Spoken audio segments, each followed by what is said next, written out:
है ना। मैया जो है अक्सर माताएं बहुत परेशान होती हैं बच्चों से, क्योंकि खेल खेल में बच्चे इतना मशगूल हो जाते हैं कि वो खाना भूल जाते हैं। और माँ तो माँ होती है, उसको लगता है मेरा बच्चा अगर भोजन नहीं करेगा तो इसका विकास कैसे होगा, है ना। तो माँ पीछे पीछे कटोरी लेकर के घूमती रहती है अपने जो है बच्चे के पीछे पीछे। तो अब एक दिन बहुत परेशान हो गई थी, आज बहुत बुला बुला करके थक गई, मगर आए नहीं राम। और इसी बीच में दशरथ जी महाराज आ गए, अपना राजकाज से छुट्टी हुई तो जो है आए दोपहर में, और बाहर से आवाज लगाई, बोले कौशल्य बहुत भूख लगी है, जरा जल्द बड़ी थाली लगाओ, मैं अभी हाथ पैर धो करके आ रहा हूं। सुनिए जी, कौशल्या ने कहा सुनिए जी, आपका वो लाडला राम है ना, वो भी भोजन नहीं किया है, तो ऐसा करो अपने साथ में बिठा करके उसको भी भोजन करवा दो। कहाँ है? बोले वही बाहर बच्चों के साथ में खेल रहा है। चिंता मत करो, मैं अब भी जाता हूँ, अब भी लेकर के आता हूँ, पकड़ करके आता हूँ। और दशरथ जी जाते हैं लेने के लिए और बुलाते हैं, इधर राम इधर आओ भोजन करो, और राम उधर जाते हैं, पकड़ में नहीं आते हैं। अंतोगत्वा भाग करके जो है दशरथ जी आते, बोले तुम्हारा जो है लाडला पकड़ में नहीं आ रहा, तो भी जा करके पकड़ के लेकर के आओ।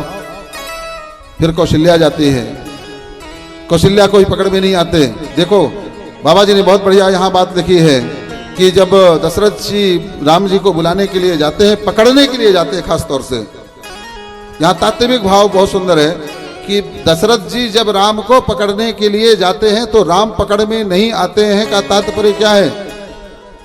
राम कौन है? ब्रह्म है। दशरथ कौन है? जीव है। और जीव के पकड़ में ब्रह्म कब आता है ये समझना चाहिए। जीव के अंदर अगर मैं का अहंकार होगा तो ब्रह्म पकड़ में नहीं आएगा, है ना। मैं को विसर्जित कर देने के बाद में ही ब्रह्म पकड़ में आएगा, अर्थात अहंकार जो मिटा दे।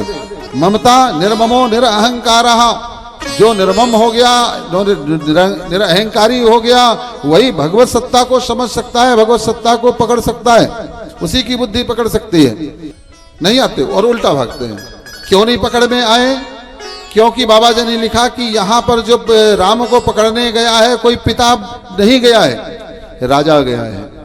अगर पिता गया होता तो जो है राम पकड़ में आ जाते, मगर कोई राजा बन करके जाए तो भगवान कहते हैं बहुत सारे राजे रजवाड़े घूमते रहते भैया, मैं तो उसी के पकड़ में आता हूं जो मुझसे कोई रिश्ता बना ले, है ना। किसी प्रकार का भगवान से किसी प्रकार का रिश्ता अवश्य बनाना चाहिए।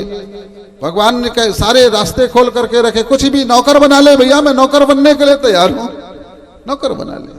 अरे धन्ना जाट ने नौकर तो बनाया था भगवान को, बछड़े चराने का काम सौंप दिया था, मगर भगवान तो आए ना।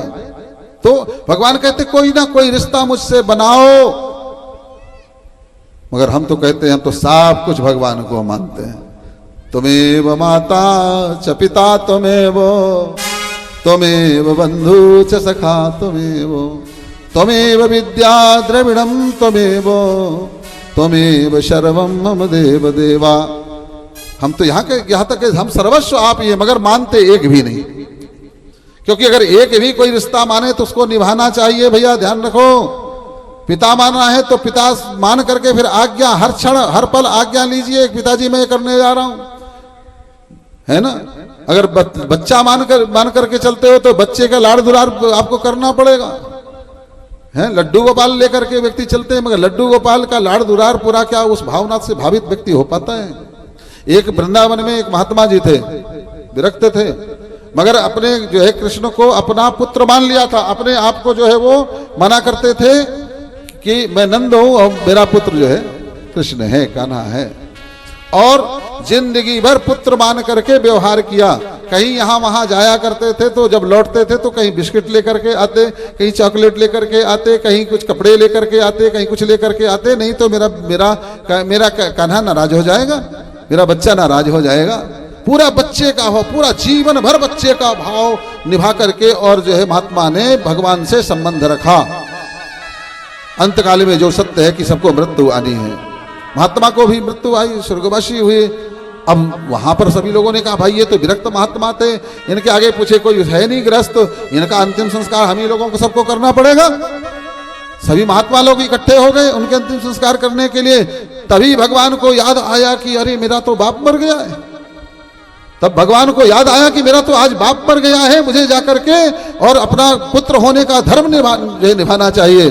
तो भैया भीड़ को जो है छाटते, अरे भैया चलो चलो, मेरे पिताजी की मृत्यु हो गई, मेरे पिताजी की मृत्यु हो गई। और सुंदर से जो है 16 साल का बालक बन करके भगवान आए और सबको किनारे किए और आ जाकर के खड़े और रोने लगे, मेरे पिता मुझे छोड़ करके चले गए, मेरे पिता मुझे छोड़ करके चले गए।